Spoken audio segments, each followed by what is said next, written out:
Muito bem, oitavo ano, tudo bem com vocês? Então, eu estou iniciando uns vídeos, né, para orientar vocês em relação às atividades, para tirar dúvidas, esclarecer um pouco mais os conteúdos. Desde já eu peço desculpa porque eu não tenho um estúdio de gravação, eu não tenho quadro, eu não tenho equipamento. Mas quando a gente quer aprender, a gente usa as ferramentas que tem e a gente faz um esforço para que isso dê certo. Então, eu vou gravar alguns vídeos tirando dúvidas, esclarecendo um pouco mais, porque eu sei que tem alguns conteúdos que é complicado vocês aprenderem somente lendo. Eu passei para vocês outro dia, inclusive um formulário de avaliação sobre vozes verbais. O que são vozes verbais? Nós temos voz ativa, voz passiva e voz reflexiva. O que é voz ativa? Voz ativa é quando o sujeito ele faz a ação verbal, tá? Então, por exemplo, né? Vamos pegar o exemplo do gato.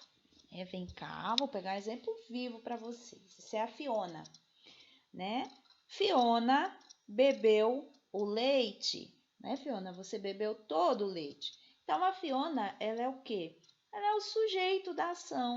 Fiona é o substantivo, né? Bebeu é o verbo, né? E o leite é o complemento do verbo. Então, a Fiona, ela foi o sujeito da ação verbal, né, Fiona?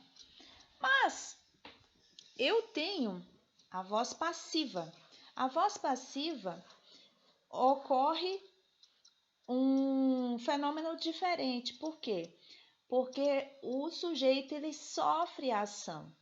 Então, nesse caso, eu tenho o leite, né? E o leite ele foi bebido pela Fiona. Né, Fiona? Tu bebeu todo o leite.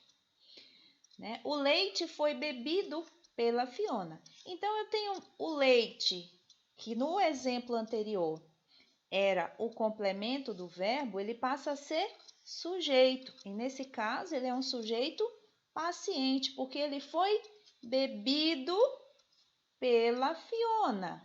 Então, perceba que a gente tem aí uma locução verbal. Então, o leite foi bebido. Quando eu tenho essa locução aí, foi, que é um verbo flexionado, e bebido, que é um verbo no particípio, logo eu tenho uma locução verbal e eu tenho uma preposição em seguida, que é o leite foi bebido pela Fiona. Então, neste caso, eu tenho ali pela Fiona é o agente da passiva, tá? Então, essa é a voz passiva. Na voz passiva, o objeto passa a ser sujeito, tá? Que é o complemento do verbo na voz ativa. Eu tenho uma locução verbal e eu tenho uma preposição que antecede o agente da passiva. Então, nessa aula, eu vou explicar somente essas duas vozes e eu vou gravar mais uma aulinha explicando aí a voz reflexiva para vocês. Espero que tenha ajudado. Beijo da Pro.